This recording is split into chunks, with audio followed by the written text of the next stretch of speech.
मैंने कहा देखो, अगर नज़र लगना कोई चीज़ होती तो इस दुनिया में शायद मैं ये कह सकती हूँ कि बहुत से व्यक्तियों के साथ शायद एक व्यक्ति मैं भी होंगी जिसको नज़र लग जाएगी। कितनी नज़रें देखो मुझे घूर रही इस समय पर, कितनी नज़रें घूरती है मुझको। और एक साल में मैं शायद 4 लाख से 5 लाख लोगों को मिलती हूँ, तो 5 लाख सबकी एक आँख तो होती नहीं, 2 होती है। 5 into 2 10 into 2 कर ले तो 20 लाख आईज आर लुकिंग। तो मुझे कितनों की नज़र लग जानी चाहिए? क्या बेवकूफ़ी की बात है।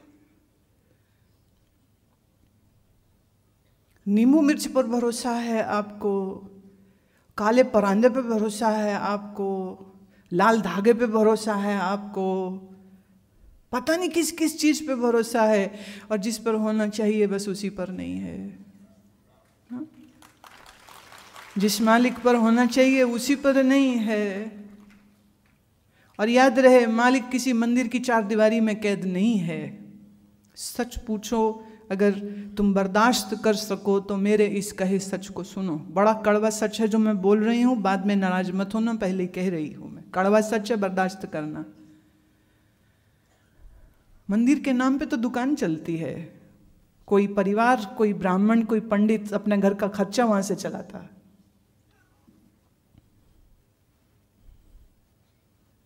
इसीलिए तो हमको कितने करोड़ों मंदिर दिखते हैं, कोई नहीं जाता। कई बार मैं जब निकलती हूँ तो देखती हूँ, मैं बेचारे शिव जी अकेले ही बैठे, एक भी भक्त नहीं सामने। पर गोलक लगी है साइड में, जो 4 दिन में, 2 दिन में, 3 दिन में वो खोली जाएगी। और वो पैसा जो, क्योंकि वो मंदिर उतना ही है, वो 20 साल पहले भी उतना ही था, आज भी उतना ही है। और तो जो भी थोड़ा बहुत चढ़ावा अंदर चढ़ता होगा वो शिव जी तो ले नहीं रहे हैं। वो कौन ले रहा है? वो कोई परिवार ले रहा होगा, कोई संस्था ले रही होगी। अब वो उसका सदुपयोग करते हैं या उसको पर्सनल खर्चों में उसको इस्तेमाल करते हैं या क्या करते हैं। तुम्हारे लिए तुम्हारा भगवान होगा मंदिरों में कैद, होगा गुरुद्वारों में कैद, लेकिन मेरी निगाह से देखो तो परमात्मा तो सर्वत्र सर्व और व्यापक है। ये पूरा जगत उसका मंदिर।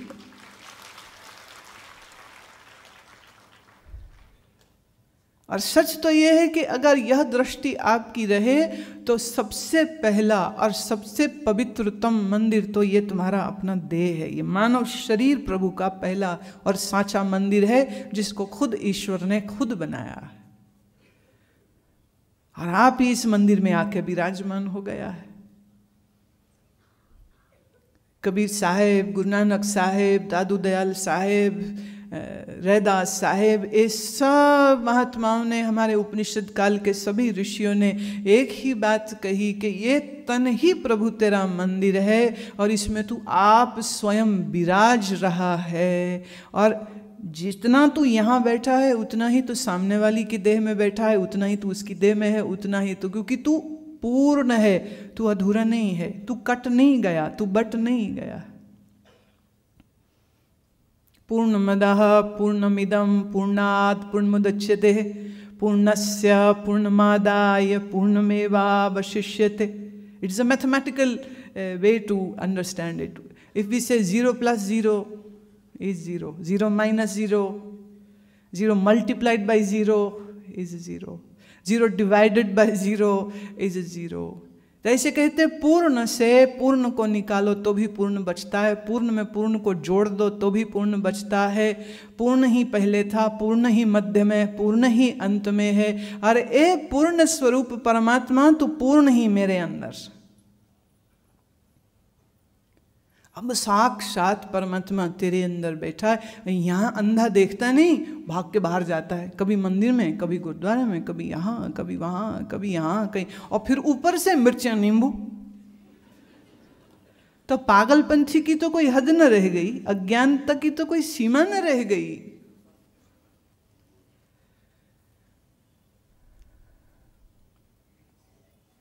प्रभु कहाँ? प्रभु मेरे ही अंदर है। प्रभु कौन? प्रभु मेरा ही आत्मा है। अब ये निश्चय बना हुआ हो तो अब इस निश्चय के साथ जब आप अपने जीवन को जिएंगे, इस दृष्टि से जब आप देखें कि सर्व और मेरा प्रभु ही है, तो बोलिए किस जगह में तुमको डर लगेगा? बोलो, कौन सा स्थान में तुम अकेले हो सकते हो?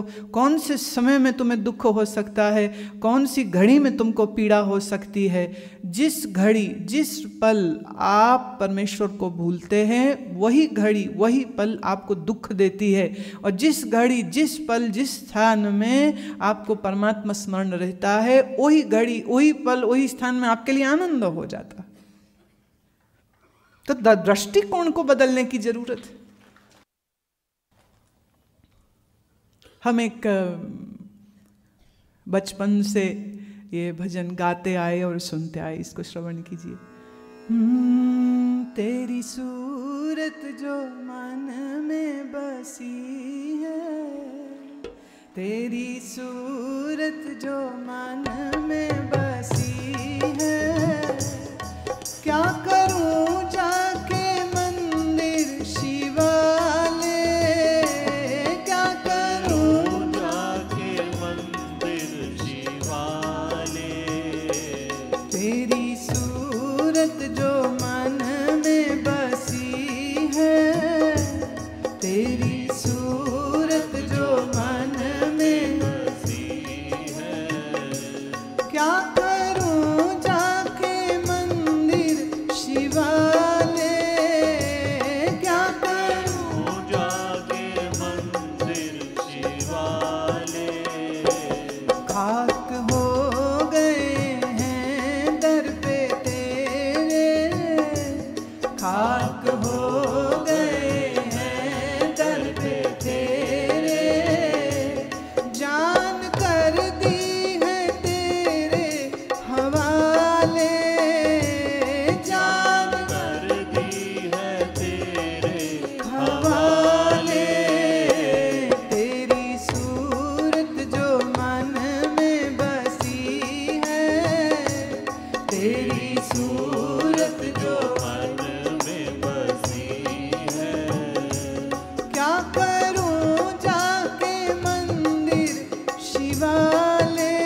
जो हाथ उठते हैं पाप कर्म करने को, जो हाथ उठते हैं बलात्कार करने को, जो हाथ उठते हैं रिश्वतखोरी करने को, ये वही हाथ है जो परमात्मा को सर्व में नहीं देखता है। अगर देखता तो ये कर्म कभी ना करता, कभी नहीं करता। पूरी इंसानियत उस समय शर्मसार हो जाती है जब किसी एक कन्या, जब किसी एक महिला का बलात्कार होता है। पूरी इंसानियत शर्म से डूब जाती है उस समय पर, जब किसी स्त्री के साथ ऐसा अपमानजनक व्यवहार होता है। और आजकल तो क्या बात है, ना केवल वो ये दुष्कर्म करते हैं, पर कल कभी पकड़े ना जा सके तो उसको वो कभी जिंदा जलाना चाहते हैं, कभी मार देना चाहते हैं। ऐसे क्रूर राक्षसी कर्म करने वाले ये इतने समाज में क्यों इतने लोग बढ़ते जा रहे हैं? उसकी सबसे बड़ी वजह ये है, सत्संग नहीं सुनता, कीर्तन नहीं सुनता, किसी संत की संगत में नहीं गया होता तो इतना ना नीचे गिरता कभी।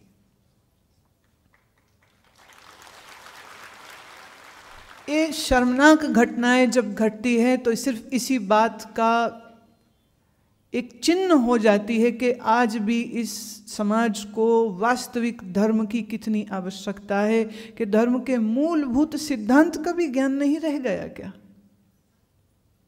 मूलभूत सिद्धांत, इतनी भी शर्म न रह गई, इतना भी लिहाज न रह गया, इतना अपनी इंद्रियों का गुलाम हो गया, इतना वासना में पागल हो गया कि सामने स्त्री उसको स्त्री नहीं एक भोग की वस्तु दिखती है, जिसको भोगा और फिर उसको फेंक दिया, उसको मार दिया। ऐसे बंदे अक्सर जब पकड़े जाते हैं तो क्या होगा, केस चल जाएगा, आधे समय तो गवाहियाँ ही नहीं होती। फिर हिंदुस्तान में अदालतें तो ऐसे चलती हैं कि जल्दी फैसले नहीं होते हैं। इस बीच में उस परिवार, उस विक्टिम की फैमिली को क्या कुछ भुगतना पड़ता है, ये एक तो सोच का भी बड़ा थर्रा जाती है, सोच के उस परिवार को क्या भुगतना पड़ता होगा। और उसके बाद भी वो बेशर्म, अगर उनको सज़ा हो भी गई तो क्या होगी, 7 साल की सज़ा होगी और क्या होगा। और वहाँ जाकर के वो और ढीठ हो जाता है और कठोर हो जाता है। ऐसी घटनाएं हमारे समाज में न हों, सच कहूँ तो ये तभी बंद हो सकती है जब बच्चे को स्कूल में क ख ग ABCD के साथ साथ ये भी सिखाया जा रहा हो कि परमात्मा दूर किसी आसमान में नहीं, परमात्मा किसी मंदिर के अंदर कैद नहीं, परमात्मा इन इंसानों के अंदर बसता। इंसान की कदर करना सीखो। जब उसको ये शिक्षा उसके स्कूल के तल पर मिल रही हो कि स्त्रियों का आदर मान सत्कार कैसे करना है, बड़े बुजुर्ग का आदर मान सत्कार कब करना है, जो शिक्षा बच्चे को ये ना सिखा पाए कि संसार असार है और परमात्मा ही सार है, याद रहे, ऐसी शिक्षा जो इन धर्म के सिद्धांतों से विहीन होती है, वो सिर्फ एक फंक्शनल जीव को तो बना रही है, दिमाग उसका फंक्शनल है, लेकिन भोग की प्रवृत्तियां जो बढ़ जाएंगी, उन भोग की आसक्तियों की वजह से जो वो गलत काम कर जाएगा, उसके ऊपर रोक नहीं लग पाएगी। भोग की प्रवृत्ति को रोकने का एक ही साधन है कि जहाँ ये विचार, ये विवेक उस बच्चे को माँ से, पिता से, स्कूल से, टीचर से, सबसे मिल रहा हो कि बेटे जीवन कीमती है, मेरा भी और तेरा भी और सब इंसानों का, अपने और किसी दूसरे के जीवन को नुकसान नहीं पहुँचाना है। लोग सोचते हैं कि ये जो सत्संग हो रहा है ये सिर्फ बूढ़े और रिटायर्ड लोगों का या धर्मांध लोगों के लिए है। मैं कहती हूँ नहीं, ये सत्संग का जो आधार है अगर हर मन में नहीं होगा तो आप अपने घरों में से बलात्कारियों, चोरों और कातिलों को फिर पैदा करके निकाल रही। गुरु नानक साहब का ये वचन है, जननी जनेता भगत जन कह दाता के सूर, नहीं ता जननी बाँझ रहे काहे गवावे नूर। स्त्री जब बच्चे को पैदा करे तो वो ये कोशिश करे, ये मेहनत करे कि या तो वो एक शूरवीर, धर्म के लिए जागरूक बच्चा होवे या वो कोई संत होवे या वो कोई भक्त होवे, अगर वो संत या भक्त नहीं है, कर्मयोगी नहीं है, तो तू फिर एक ऐसे जीव को उत्पन्न कर रही है जिससे तूने अपनी शक्ति भी गंवाई और समाज में सिर्फ पाप और अत्याचार और अधर्म को बढ़ावा देने वाले जीवों की एक तादाद तूने और बढ़ा दी। तो उसमें कौन सा बड़ा गुण हो गया तेरा? पर जो मैं खुद कभी सत्संग नहीं सुनी है तो वो अपने बच्चे को कहाँ से सिखाएगी? जिस पिता ने खुद कभी सत्संग नहीं किया है वो अपने बच्चे को ऐसे संस्कार कहाँ से दे पाएगा? सो कभी कभी मुझे थोड़ी अरुचि भी होती है कि ऐसे जा जा करके शहर शहर बोलूं, तो अरुचि लगती है क्योंकि सुनता कौन है? यहाँ ज्ञान की ज़रूरत किसको है? सब एंटरटेनमेंट चाहते हैं, एंटरटेनमेंट लेते, फिर सब भूल जाते। कितने हैं जो आज सुबह जल्दी उठे? हमने पहले ही दिन कहा जागने दी वेला आई जागो प्यारे। कितनों को यह विचार आया कि उन्हें सुबह जगना है? कितनों को विचार आया है कि दिन की शुरुआत आसनों से करनी है? कितनों को यह विचार आया है कि उन्हें भजन करना है? कितनों को यह विचार आया कि उनके हाथ से सेवा होनी चाहिए? तो कभी कभी बहुत अरुचि भी होती है मुझे कि जिसको ज़रूरत हो वो गन्नौर आश्रम में अपने आप चल के आ जाए। हम काहे जाते फिरे गली गली में, काहे को घूमते फिरे? ज़रूरत तो है नहीं क्योंकि दुनिया को भोग से फुर्सत नहीं है। लेकिन फिर लगता है कि नहीं, शायद इस तरह जब कोई भूले भटके आके बैठेगा, सुनेगा, तभी तो सीखेगा। जो सुनने को ही नहीं मिलेगा तो सीखेगा कहाँ से? कबीर साहब कहते हैं, बालपना सब खेल गवाया, तरुण नारी बस कारे, ना सत्संग ना कथा कीर्तन, ना प्रभु चरण प्रेम बसाया रे, देह मोह में क्यों भरमाया, गल विच फंदा यम का रे। तो शरीर के साथ इतनी आसक्ति क्यों करता है? तू भूल गया ये तेरा शरीर तो मृत्यु का भोजन है, आज नहीं कल वो कर जाएगी। है कोई ऐसा शरीर जो कभी मरेगा नहीं? है कोई ऐसा शरीर जो सनातन होगा? कोई शरीर सनातन नहीं होगा। सब शरीरों का एक दिन विनाश हो जाता है। अब हूँ सोच समझ अज्ञानी, जग में नहीं कोई अपना रे। अब तो समझ, नाभि कमल विच है कस्तूरी, मृग फिरे बन बन का रे। ऐसा कहते हैं कि कस्तूरी मृग के नाभि में होती है, एक खास किस्म का जिसको मस्क डियर बोलते हैं। मस्क डियर या जो एक खास विशेष प्रजाति का मृग होता है, इसके नाभि में कस्तूरी होती है। उसकी इतनी प्यारी खुशबू है और उस खुशबू पे वो मोहित हुआ, ढूंढता है कहाँ से आ रही, कहाँ से आ रही, तो यहाँ भटकता है, वहाँ भटकता है, वहाँ भटकता है, पर वो ये समझता ही नहीं कि कस्तूरी तो अपने ही नाभि में है। ये क्यों बात कर रहे हैं कबीर? वो इसलिए कि हमारे भी मन के आधार में परम आनंद है और हम अंधे सुख की तलाश में संसार में यहाँ वहाँ भटकते रहते, यहाँ भटकते, वहाँ भटकते, यहाँ भटकते, वहाँ भटकते। कभी सोचते पैसे से मिलेगा, कभी बोलते हैं यश से मिलेगा, कभी बोलते हम फेमस हो जाएंगे तो मिलेगा। भटकता भटकता भटकता भटकता। अरे मूढ़, अपने मन के अंदर झांक के देखता, परमानंद तो यहाँ। आप परमानंद यहाँ नहीं देखता, बाहर भटकता रहता है। साहब कहते, कहे कबीर सुनो भाई साधो, कब हूं न सतपथ खोजा रे। सत्य के इस रास्ते पर खोज करने की चाह न तेरे मन में जगी तो व्यर्थ संसार के क्रियाकलापों में कितना समय लगा देता है, कितना समय। एक बहुत प्यारा बोल मुझे याद आ रहे हैं, तेरी वफा से पहले मुझे कौन जानता था, तेरी मोहब्बत ने कर दिया मेरे जीवन को एक फसाना। कौन जानता था मुझको, पर प्रभु तेरे से प्रेम क्या हुआ तो आज तो पूरी दुनिया मुझे जान गई। मैं आपसे एक प्रश्न पूछती हूँ, यहीं से स्पष्ट हो जाएगा कि मेरी बात में कितना यथार्थ है। मीरा की सास का नाम क्या था? है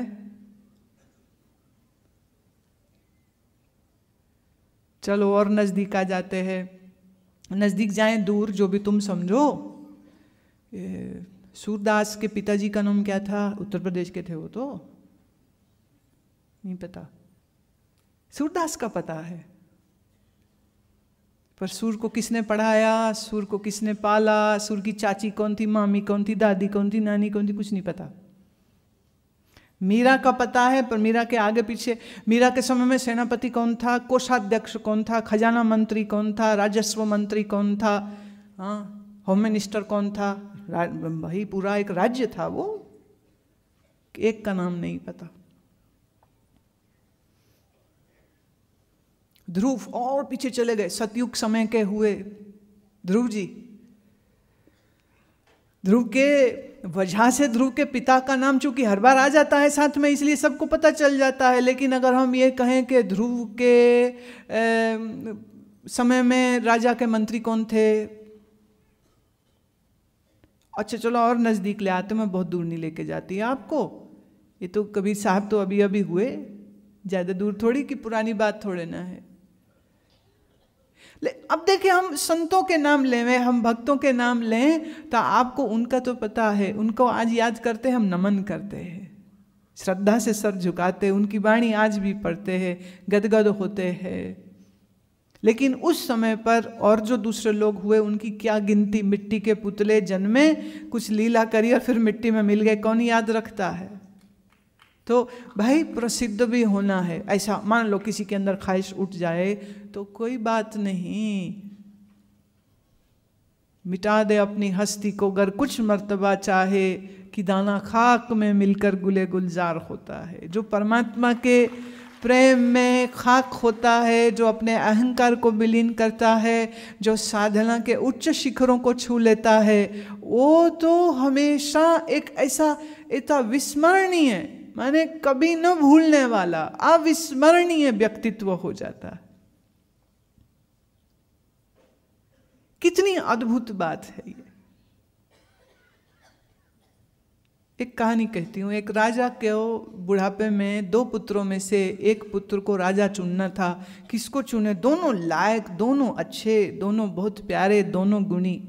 समझ नहीं लगी, वजीर से सलाह करी। वजीर ने कहा कि एक काम करो, दोनों को 1 साल के लिए भेजो और इनको कहो कि आपको एक राशि देते हैं, 2 करोड़ रुपया देते हैं, और इस 2 करोड़ रुपए के साथ आप जितने मकान बना सकते हो, ज़्यादा जो मकान बनाएगा और अलग अलग गांव, अलग अलग शहर में जाके बनाएगा, उतना जितने नंबर ऑफ मोर हाउसेस, तो उसको हम राजा बनाएंगे। एक बेटा ने तो बड़ी अक्खल लड़ाई, उसने फटाफट कैसे नक्शे बना दिए, एक गांव में यहाँ शुरू किया, वहाँ शुरू किया, वहाँ शुरू किया। पुराना समय था, 2 करोड़ में उसने को लगभग 60-70 घर बना दिए, अलग अलग शहर में, अलग अलग गांव में, अलग अलग प्रदेश में। साल बाद वो लौटा और दूसरे साल में दूसरा बेटा भी आ गया वापस। पिता ने पूछा, अच्छा भैया तुम बताओ। पहले बेटे ने कहा, उसने गिन के बता, मैंने 60 घर बना दी, इस शहर, इस गांव, इस कस्बे, यहाँ वहाँ, यहाँ वहाँ, यहाँ वहाँ, इतने जगह मैंने बना दिए, और ये रहे सबके नक्शे, ये रहे सबके पते। राजा बड़ा खुश हुआ। दूसरे से पूछा, बेटा आपने कितने घर बनाए? बोले 1 भी नहीं। ऐसे 1 भी नहीं, और ये रहा आपका 2 करोड़ रुपया वापस। बोले क्या मतलब, तू सारा समय बर्बाद कराया, इसे 60 घर बना दिए, गधे तूने क्या किया?